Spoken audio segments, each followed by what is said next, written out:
la famosa frase de Nietzsche, ¿no? Sí, Dios ha muerto, sí. El eterno retorno de lo mismo y la voluntad de poder, que son claves para entender lo que es el Übermensch, el superhombre en Nietzsche. Básicamente Nietzsche dice, el mundo es voluntad. El mundo no tiene sentido en sí mismo, dice Nietzsche. Es decir, no hay sentido en las cosas, sino que nosotros, con nuestra voluntad, le damos sentido a las cosas. Construimos el mundo a través de darle sentido a las cosas. Es decir, nuestra voluntad construye nuestro mundo. Y ese mundo tiene, es creación de valores. El mundo son valores, dice Nietzsche, ¿no? Sí. Por ejemplo, esta mesa no puede tener ningún valor, pero si de repente a esta mesa... O se le da la utilidad. Sí, pero las cosas, además de tener utilidad, pueden tener un valor simbólico. Claro. ¿No? Y cuando nosotros creamos valor por la voluntad, estamos rompiendo con la rutina. De alguna manera, el eterno retorno de lo mismo, dicho de una manera muy cotidiana, en nosotros, en nuestra vida, es la rutina. Es la rutina donde nosotros decimos, otra vez tengo que levantarme, ir a trabajar, pagar el colectivo, subir, pagar la saeta. Si no tengo la saeta, alguien me la tiene que... Cuando tomas conciencia, porque a veces lo hace inconscientemente, digamos, y rutinario, como vos decís, ¿no? Automáticamente va, sí. Hace todo. Bueno, la voluntad de poder en el superhombre es esa capacidad de cortar con las tragedias que vivimos nosotros cotidianamente, con aquellas, es lo que decía Guillermo, en esos dramas, claro, donde parecería que estamos destinados a vivir una vida miserable y angustiosa y mediocre, y el superhombre es el que corta y dice no. Le dice que no a ese drama y se dice que sí a sí mismo. Así mismo.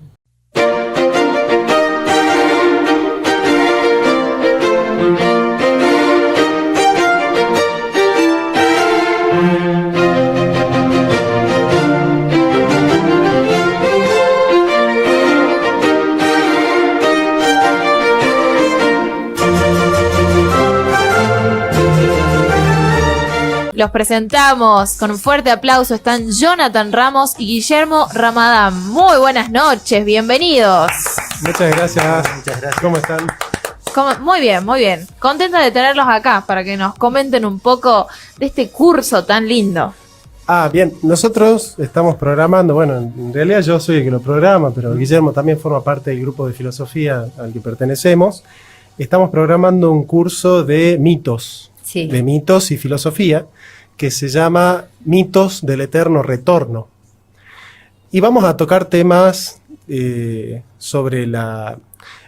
¿Vieron que a veces el ser humano tiene actitudes compulsivas? Como que compulsivamente tenemos actitudes repetitivas que no las podemos dejar de lado y decimos, caramba, ¿por qué no puedo dejar esta actitud que siempre vuelve y me angustia o quizás me molesta y no la puedo dejar de realizar? Que podría decir que es una ansiedad.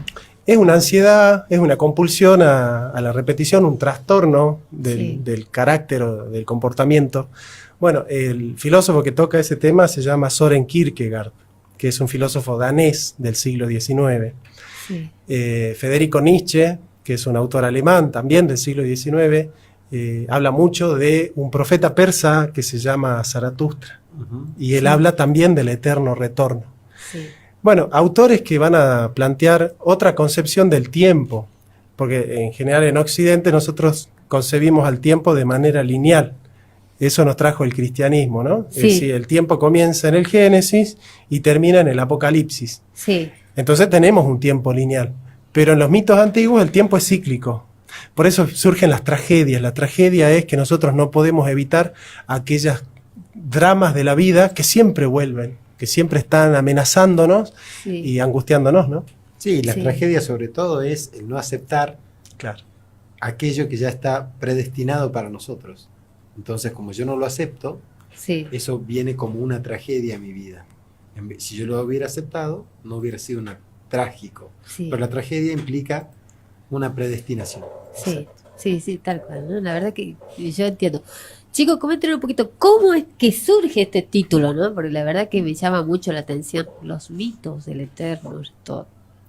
Claro, en realidad la filosofía piensa desde el tiempo lineal. Sí. La filosofía tiene esa concepción de tiempo, ¿no? Que, Sí. bueno, Guille hizo... O sea, ¿quién se le ocurrió, digamos, poner el título ese? Mira, para empezar, yo te cuento, Guille es contador, Sí. y para recibirte de contador vos tenés que hacer una tesis, Sí, ¿no? Sí. En la UNSA se recibió haciendo una tesis.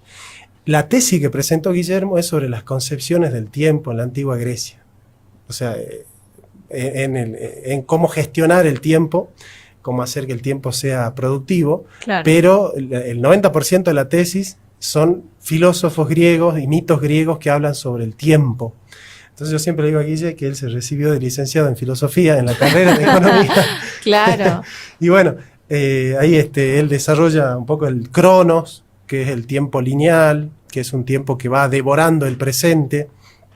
Es el tiempo medible. Nosotros utilizamos la palabra cronómetro, por ejemplo, tiene que ver con el dios Cronos, que es el que devora a su padre Zeus. El que devora a sus hijos. Claro. O sea, el Cronos era en la mitología griega era un monstruo Sí. que devoraba a sus hijos porque él había matado a su padre. Entonces tenía miedo de que sus hijos hagan lo mismo con él. Claro. Entonces devoraba todo lo que él gestaba. claro. Y eso es Cronos, evidentemente, todo lo Que que se tiene está que ver con gestando lo en el hereditario, tiempo. digamos. Claro, no, pero tiene que ver con tu vida. Sí. Todo lo que vos gestás ya se está muriendo, Claro. inmediatamente. Inmediatamente. Todo, O sea, constantemente venimos. todo lo que estás haciendo ya es pasado, Sí, siempre. Entonces, eso es Cronos. sí. Después hay otro dios que se llama Aion, Aion que es como, yo digo que es la concepción más acabada de un dios único, porque es todos los tiempos en un solo tiempo. Sí. Es como el origen de Cronos también, ¿no? Ontológicamente hablando, es el origen de Cronos. Y después, bueno, hay otros tiempos, como sería Kairos, que es la oportunidad, el tiempo oportuno. Sí. Aquel tiempo donde la balanza se inclina hacia tu lado para que puedas realizar algo. A todos nos pasó en algún momento cuando vos decís, se alinearon los planetas. Claro. Me pasó todo, justo, Claro. bueno, me salió y estás contento, o si no, estás triste porque me pasó todo y no tomé la oportunidad. Sí. No pude sí. tomarlo, porque eso es un tiempo que pasa. Y viste que Efímero. se dice que a la oportunidad se la pinta calva, no sé si han escuchado esa frase. Sí, sí, sí. Y bueno, al dios Kairos Sí. se lo pinta con pelo adelante y calvo atrás, como diciendo una vez que Que es lo pasó, contrario, digamos. Claro. ya no lo podés agarrar, ¿no? Y en cambio Cronos es como el que habla de la fugacidad, ¿no? Sí. De que todo el tiempo el presente se nos está fugando. Y bueno, eso nos angustia, obviamente, ¿no? Y es que la vida en realidad es así, ¿no? Que se nos va yendo, se nos va, se nos va. Por eso dice que tenemos que disfrutar los minutos, los segundos, todas las Sí, horas, sí. todo, porque Claro. en realidad ya no lo podemos recuperar. Así Ya es. lo que pasó hace 5 minutos atrás, ya está, ya fue. Exacto. Sí, sí, y bueno, y hay filósofos muy crueles, ¿no? Que dicen, por ejemplo, que cada vez nos parecemos más al cadáver que hemos de ser, Sí. ¿no? Es esa concepción del tiempo trágico, ¿no? Que está siempre cerca, latiendo la muerte, etcétera, etcétera. Bueno, Sí. la filosofía también se mete con esas cosas trágicas, ¿no? Sí. Sí, desde un aspecto existencialista. Exacto. Sí. Claro. Que te quieren hacer vivir tu muerte cada segundo que estás vivo. Así, o sea, Sí. que la sientas realmente. Sí. Y bueno, tiene sus porqué también, ¿no? Pero eso se llama existencialismo. Exacto. Perfecto.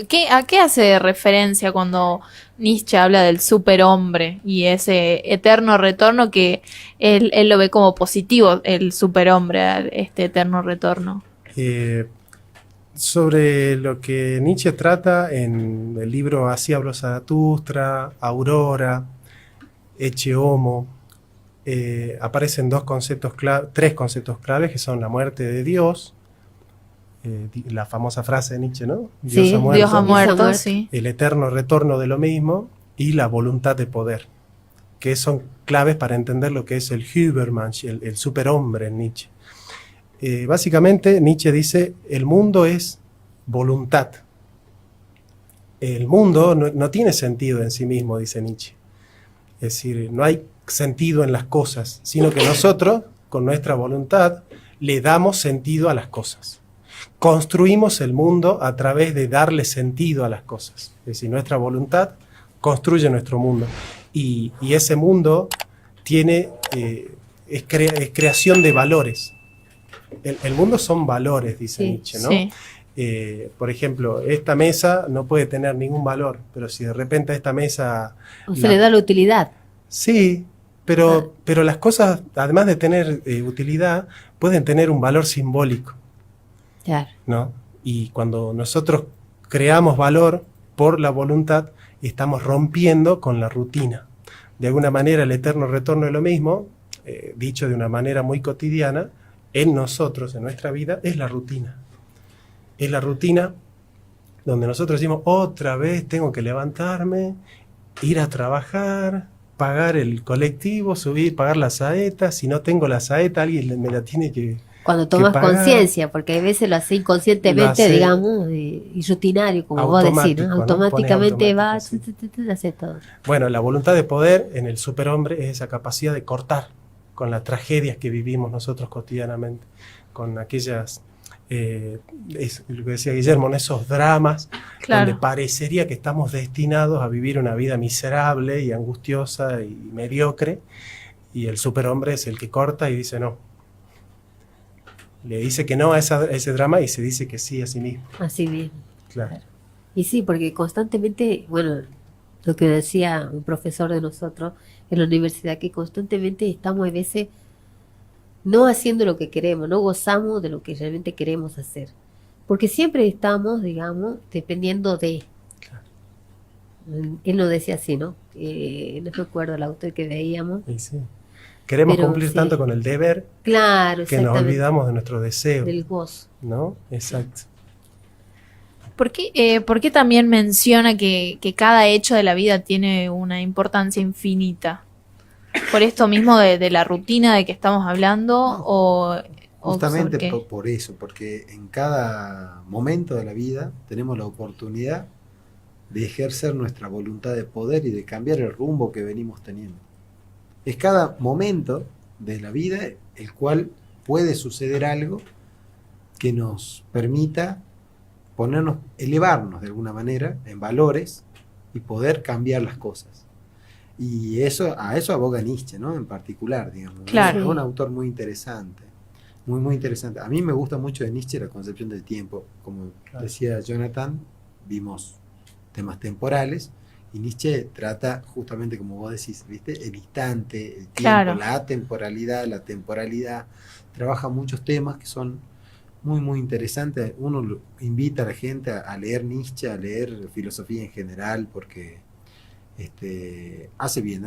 Yo lo descubrí, yo vengo de... Sí, te amplía un poco la mente, digamos, ¿no? Claro, yo vengo de una rama totalmente diferente, digamos, y la filosofía te permite conocer cosas y cuestionarte cosas propias y del mundo, y también tener rumbos que uno puede tomar. Guillermo, ¿cómo hiciste en tu caso? Disculpa, sí. ¿Cómo hiciste en tu caso? Porque imagínate de contador tener que entrar al área de lo que es la filosofía. ¿Cómo hiciste?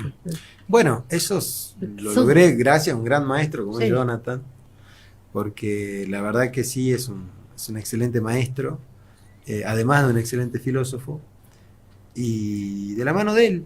Un día lo conocí en un curso que él dictó, donde daba política y daba historia, y a partir de ahí me invitó a leer Heidegger. O sea, yo me inicié con Heidegger, que eso se lee al último en la universidad. Lo hiciste de atrás para adelante. Claro, él me dijo, bueno, mira, lo primero que vamos a leer es Ser y Tiempo, la obra más complicada, si vemos la fenomenología del espíritu, están ahí palo y palo, las dos. Entonces, bueno, nos inauguramos de esa manera.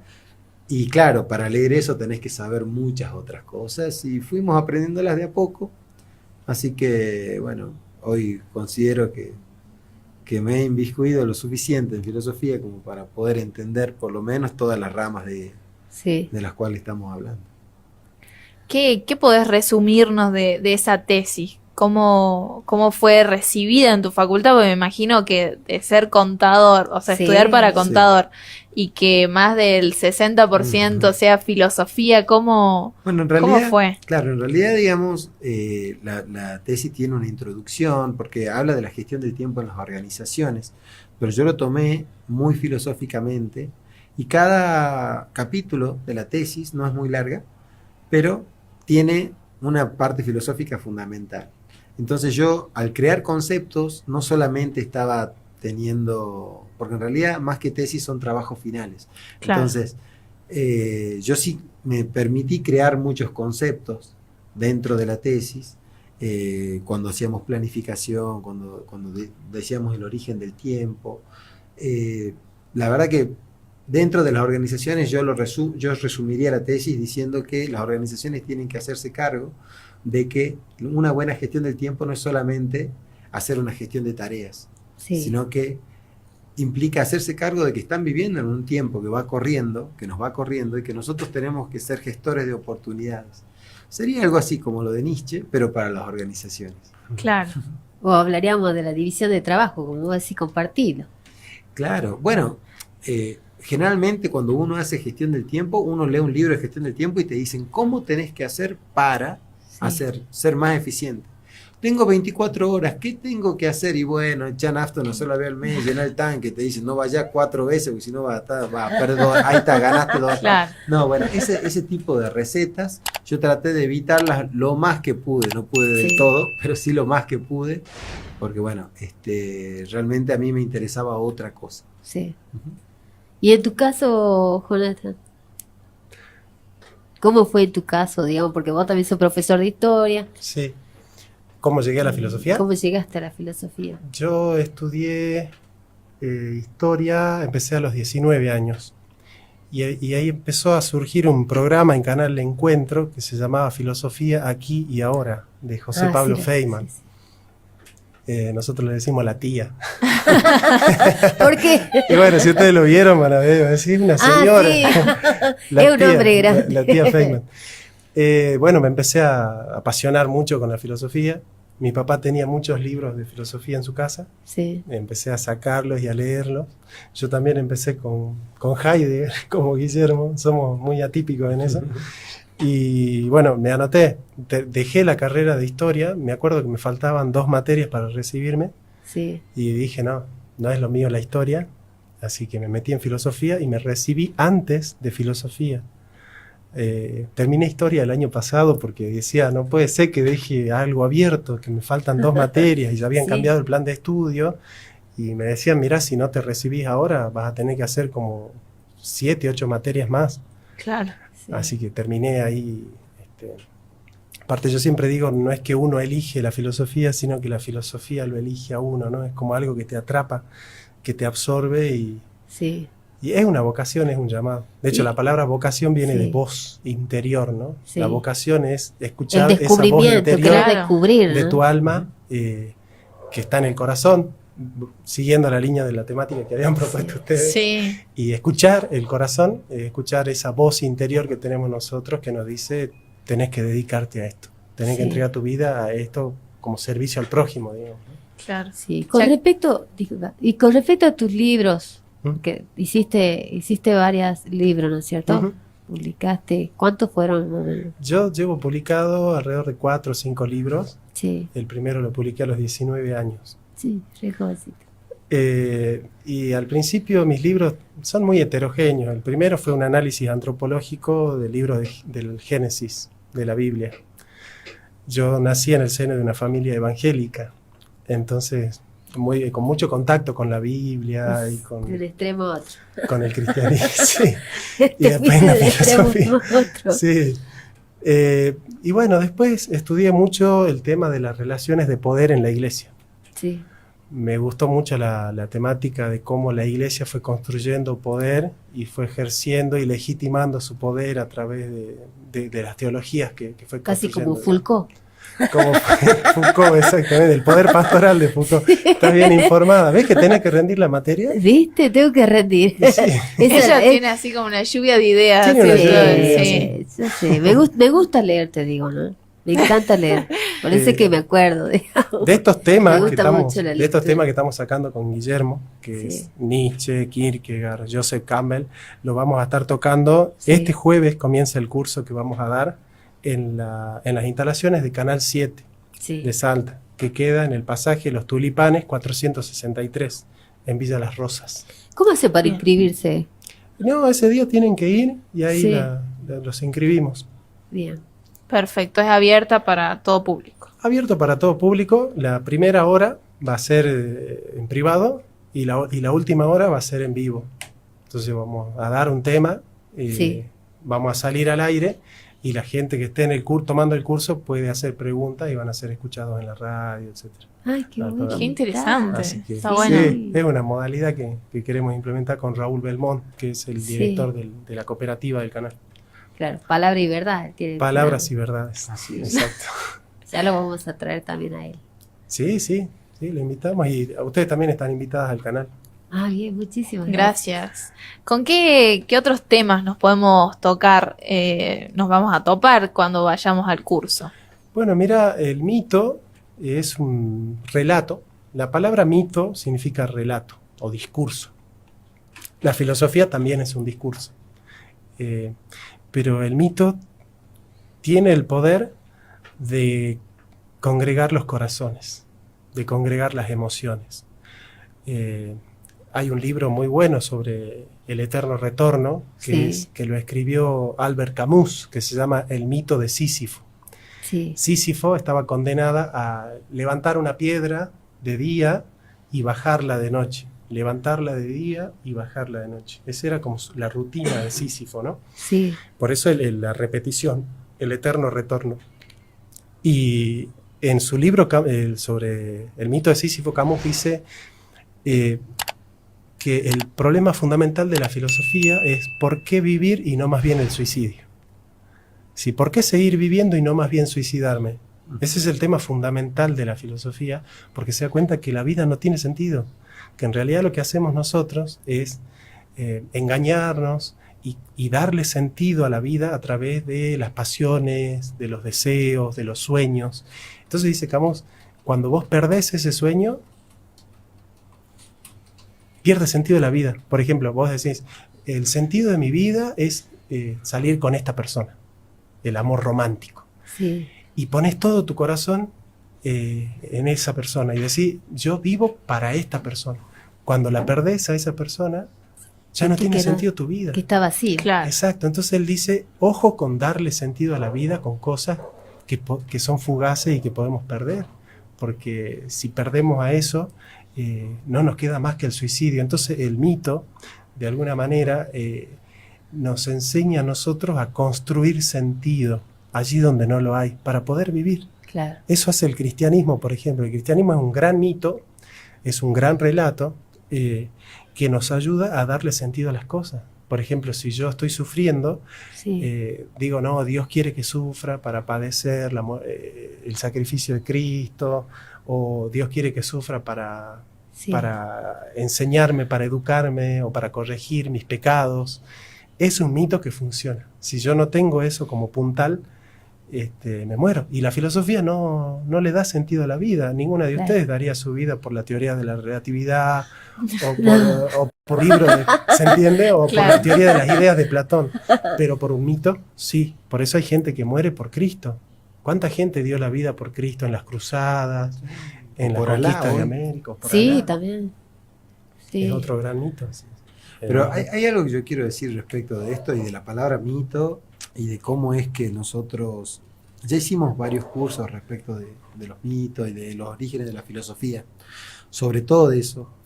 Y bueno, hay una cosa que aclaramos, nosotros no compartimos la visión que hay en la filosofía clásica, en la filosofía que uno puede encontrar en la universidad, que es la división que hay entre mito y filosofía, tan tajante como se hace. Hay digamos como un eslogan dentro de la filosofía que se llama, cuando uno empieza a estudiar filosofía, lo primero que te enseñan es el paso del mito al logos. O sea, el paso del mito al entendimiento, a la razón, a dejar de explicar con dioses y empieza a explicar con la razón. Un tipo Roland Barthes. Barthes, exacto. Barthes. Está muy informada. Sí. Entonces, eso yo diría básicamente que esa acepción es un mito. Claro, digamos, es un mito. El mito del paso del mito. Claro, el mito de que el mito no es tal. Sí. No, bueno, nosotros generalmente hicimos un análisis de la filosofía cuando nos tocó dar los orígenes de la filosofía desde las primeras civilizaciones humanas. Sí. Y realmente hemos encontrado mucho, si tendríamos capacidad para seguir investigando, que lo vamos a ir haciendo dentro de poco, porque bueno, a Jonathan es algo que lo apasiona, a mí en realidad al principio me frenaba un poco, luego lo he entendido, sí, que realmente hace falta entender todos los orígenes, y no es que un día se le ocurrió a un griego pensar que había un origen que no sea mitológico, entonces fue un milagro. Sí. Lo que le llaman el milagro griego. Bueno, el milagro griego no es tal.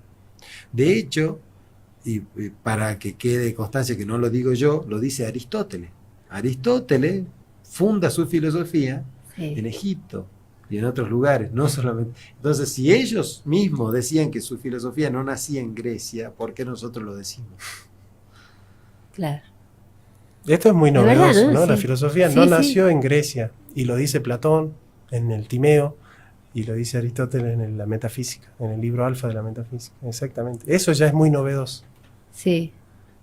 Y eso nos abre, ¿no? A un ambiente intercultural.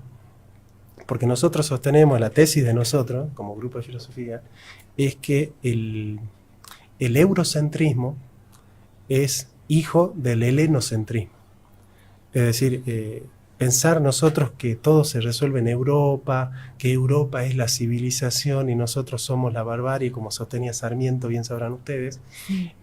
Bueno, esa visión eurocéntrica tiene por padre la idea de que la filosofía nace en Europa. En Grecia. Claro, y Grecia forma parte de Europa. No, parece, exacto. Entonces, lo que pasa es que era una zona un poco más amplia en ese momento. Entonces, desestructurar o deconstruir esa idea de que la filosofía nace en un país europeo y mostrar que no, que en realidad la filosofía nace en un país africano. Nace en Egipto, nace con negros. Entonces nos coloca en el centro a un ser humano que siempre fue negado en la historia, ¿no? El negro, el africano, el excluido, claro. África como un país del cuarto mundo. Sí. Entonces, de alguna manera, recuperar la centralidad de que lo más valioso para Occidente, que es el cristianismo, nace en Egipto. Y la filosofía también nace en Egipto. Lo más valioso para el occidental nace en un país que el occidental desprecia.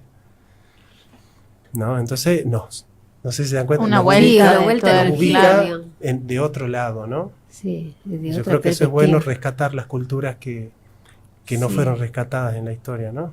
Sí. Bueno, en tu caso, por ejemplo, o te pongo a vos, por ejemplo, del cristianismo pasar a la filosofía, es como dar un giro de 90 grados. No tanto. ¿O no? No. A mí me pasó al revés. Vos sabés que, yo siempre lo cuento esto, ¿no?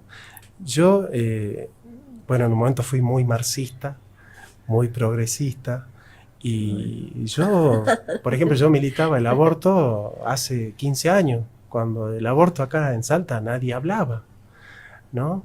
Y yo había llegado al aborto por la iglesia, porque yo pertenecía a una iglesia metodista que hablaba de estos temas y que militaba estos temas. Entonces a mí el cristianismo me llevó a ser progresista, a la teoría de género, al feminismo, al progresismo, a la despenalización del aborto. Yo defendía todo eso por mi religión, por mi formación religiosa, fíjate. Sí. Cualquiera pensaría, ¿no? Un religioso está en contra de todo eso. Y cuando yo empecé a estudiar filosofía, con la razón, empecé a oponerme a todo eso que yo antes defendía.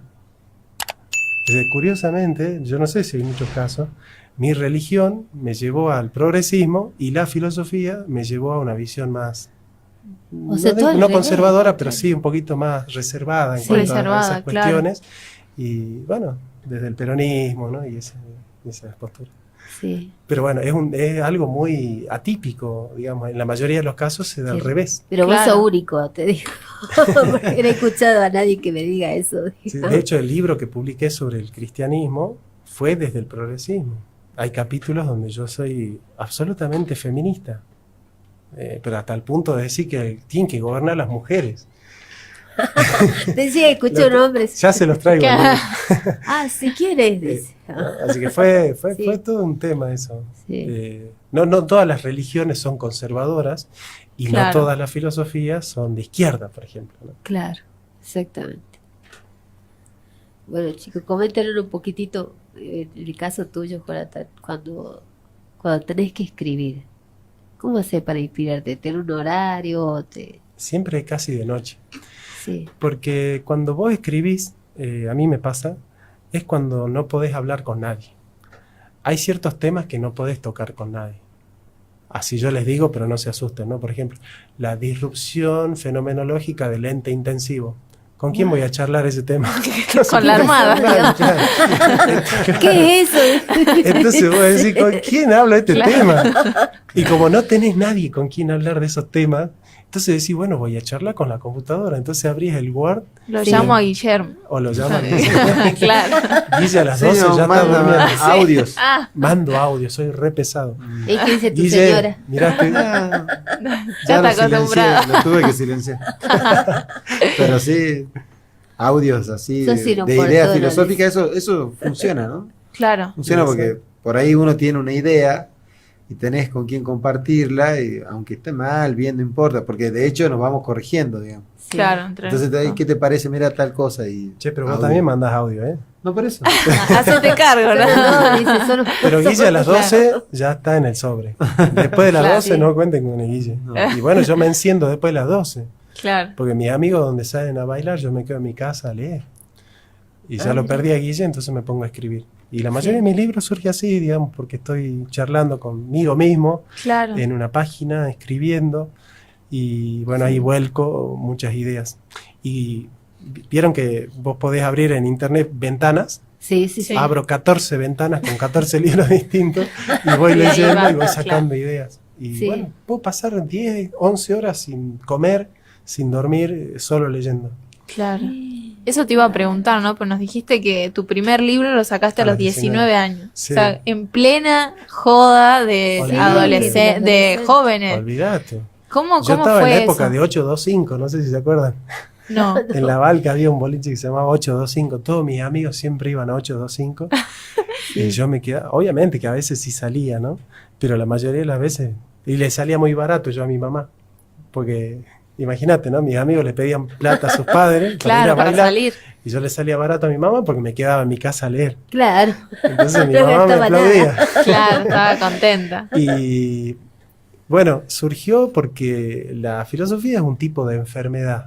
Sí. Es decir, una persona que se dedica a la filosofía está enferma del conocimiento. Es alguien que no puede parar de pensar, que no puede parar de criticar las cosas, sobre todo el sentido común, ¿no? Claro. Aquello que la gente toma por evidente o por obvio, Bueno, el filósofo en general trata de interrogarlo para descubrir la verdad, pero... Como que le busca el después- pelo al huevo. es así curioso. es. Sos Claro. curioso, dice. Exactamente. De hecho, Son la palabra curiosos. para filósofo en Pitágoras, un filósofo griego, es justamente eso, el curioso. Sí, el curioso. Sí, lo leí. Así que bueno, yo siempre digo, la filosofía es un tipo de enfermedad. Sí. Claro. Hay gente que está enferma de ansiedad, hay gente que está enferma, no sé, de tuberculosis, y hay gente que está enferma de filosofía. Si tuvieras que nombrar un autor que te guste, así que vos sí, chicas tienen que leerlo, ¿cuál sería? Y a nosotros nos apasiona mucho Heidegger. Sí. Y es un filósofo alemán que es muy polémico porque apoyó al nazismo. Nosotros no lo seguimos, obviamente, en sus posturas políticas, Sí. sino en sus teorías filosóficas, digamos. Sí. No, una aclaración. Quizá sea muy rebuscado buscar nazismo en la filosofía de Heidegger. No sé si me explico. O sea, dentro de la filosofía de él, o sea, uno lee Ser y Tiempo, y Claro. encontrar nazismo es rebuscado. O sea, uno tiene que hacer mucho esfuerzo para poder encontrar realmente un personaje nazi. Porque él fue nazi en su vida, pero no en su filosofía. Claro, porque él adhirió al partido Claro. nazi. A ver, Ah. él estaba en una universidad, para ser rector de la universidad, cuando estaba Hitler, y que si no eras nazi no podías. Claro. Claro. Bueno, entonces Re censurado. hay que entender eso, porque quizá uno dice, no, este tipo sigue un nazi, no. Digamos, en su Claro. pensamiento parece serlo, pero no. A eso Claro. me refiero, por eso la aclaración. Tenía que acatarse Pero a los eso. judíos lo odian a Heidegger. Vos Sí. sabés que estuve en un seminario de filosofía y yo estaba por hablar de Heidegger y un judío se levantó. Dijo, perdón, pero yo no puedo estar presente cuando alguien está por dar un trabajo sobre Heidegger. Pero Heidegger es retrabajado. De hecho, muchos autores que fueron marxistas del siglo XX fueron heideggerianos. Por ejemplo, Derrida, el mismo Foucault siguió mucho, digamos, claro, siguió mucho a Heidegger. La red de poder. Estaba traumada la chica. La Ceci está enferma de erudición. Es una erudita la Ceci. Viste que tenés que rendir, ¿sabes? Sí, mucho. no, sí. Sí, Chicos, vamos ahora un ratito al encuentro de noticias nacionales y en minutos volvemos con ustedes. Muy bien. 23:09 minutos. Ceci, seguimos con nuestros invitados, por supuesto. Así es, y también con nuestra audiencia. Ceci ahí está presente y ya están haciendo las preguntas. A ver. Dice, ¿por qué la nada es nada? Ufa. A ver, ¿quién va a responder eso? Ay, ¿Quién se hace cargo? A ver. Estamos preparando justamente para el programa del jueves en Canal 7 un autor que se llama Parménides. sí. Y una de las frases más conocidas de Parménides, lo que después va a ser en lógica el principio del tercero excluido y el principio de no contradicción, dice, el ser es y el no ser no es. Entonces, al ser un principio, no puede ser explicado, porque los principios no tienen explicación. ¿Se aceptan o no se aceptan?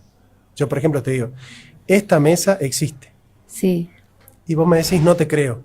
Yo no te lo puedo probar. Porque por más que yo te... Es tangible. Sí, igual. pero vos podés decir, yo desconfío de mis sentidos, como dice un filósofo, Descartes. Ah, sí. Entonces, si vos decís, yo desconfío de mis sentidos, yo no te puedo probar que la mesa existe. O aceptás que la mesa existe, o no podemos continuar. Entonces, los principios en filosofía no son demostrables, son indemostrables. Que el ser es y que la nada no es, son principios indemostrables. O se aceptan o no se aceptan, ¿no? Sí. También pueden responder la consigna, ¿no? Sí, también pueden responder la consigna. ¿Y cuál era nuestra consigna? A ver, ¿a qué le obedecerían? ¿A la razón o al corazón? Y bueno, yo en ese caso me pongo bien aristotélico, ¿no? No, lo que pasa es que yo pienso en lo siguiente, nosotros nunca podemos dejar de tener a la razón presente porque la razón nos gobierna. Somos seres ontológicamente racionales, ¿sí? Eso es lo que dimos el salto de calidad respecto de los animales. Sí. Y bueno, está presente la razón a pesar de que muchas veces las pasiones son las que te muevan a hacer ciertas cosas. Uno inevitablemente las va razonando y eso es peor porque cuando si yo diría, seguí en este caso mi corazón y me salió mal, también lo estaba pensando. Así que claro. me podría castigar un poquito más, digamos, porque encima lo que hiciste, que lo hiciste mal, por ejemplo, por seguir tu corazón, sabía lo que estabas haciendo. Así que yo creo que ahí en ese sentido no hay excusa. Claro. ¿Y en tu caso? Yo desarmaría la pregunta, en realidad. Sí. Porque... nos viene ya se a ve describir la consigna. A ver. Pero porque yo creo que el ser humano en su integridad está compuesto de todo eso. Está compuesto de razón, de pasión, de corazón, de alma, de espíritu, ¿no? Y yo creo que el ser humano debe, en esa integridad, escuchar todo lo que es, no excluir por un sentimentalismo, no excluir el razonamiento, o por razonar, no excluir la pasión. Creo que, de alguna manera, una decisión virtuosa es la que escucha el corazón, pero no a un corazón tonto, sino a un corazón inteligente que sabe escuchar las razones, ¿no? Claro. Entonces creo que una persona inteligente es una persona que no elige entre seguir el corazón o seguir la razón, sino que busca la manera virtuosa de seguir a los dos, digamos, de seguir todo lo que es el ser humano, ¿no? De escuchar todo, de escuchar todas las dimensiones de la vida humana, ¿no? Porque yo creo que seguir la razón sin el corazón nos deja vacíos. Claro. Y seguir al corazón sin la razón nos deja medio bobos, ¿no? Sí. Entonces creo que hay que... Más como un entramado, digamos. Hay que ponerle todos los condimentos ¿no? a la comida para que tenga consistencia, ¿no? Entonces, en eso yo decía que la desarmaría la pregunta. O sea, no sería una u otra, las dos cosas. Las dos cosas, digamos. Un complemento. Es un falso dilema. En filosofía se llama falso dilema cuando te hacen elegir dos opciones cuando bien podrías quedarte con las dos. Claro. O sea, no es blanco o negro. No. creo que una persona que se deja guiar por una y no por la otra, sea cual sea la que escoja, seguramente va a escoger mal. Claro. Perfecto, nos respondieron todos, sí. Sí, tremendo, ¿eh? Los chicos son tremendos. Pero queremos que vuelvan a invitar, porque seguramente hay mucha gente que se está sumando recién y quieren saber de qué se trata este curso que lo denominaron los mitos del eterno retorno. Bien, en estos mitos vamos a tocar filósofos como Nietzsche, Mircea Eliade, que tiene un libro que se llama Los mitos del eterno retorno, Kierkegaard y Joseph Campbell.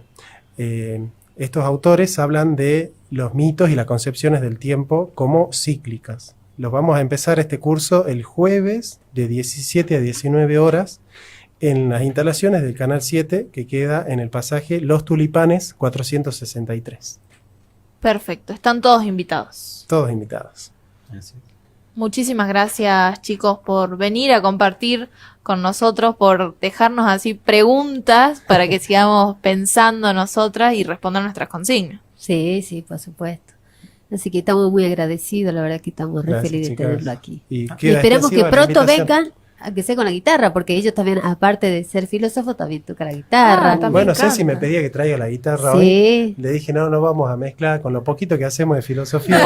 Queremos llevar gente al Es un curso, si popurrí, cantamos una claro. canción no va nadie. impresionante No, lo que es no. de esa guitarra, escuchar, me encantó, la Pero verdad. bueno, me queda encanta. extensiva la invitación a ustedes para ir al canal también. Perfecto. Sí, muchísimas gracias. Jueves 5 de marzo.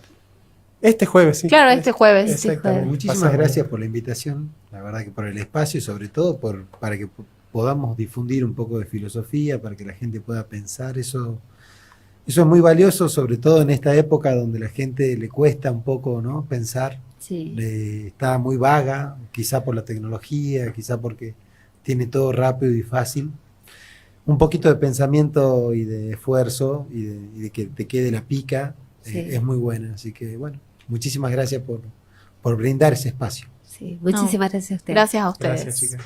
Así pasaron por Dosis Diaria Jonathan Ramos, profesor de Historia y Filosofía, y Guillermo Ramadán, contador y coach ontológico.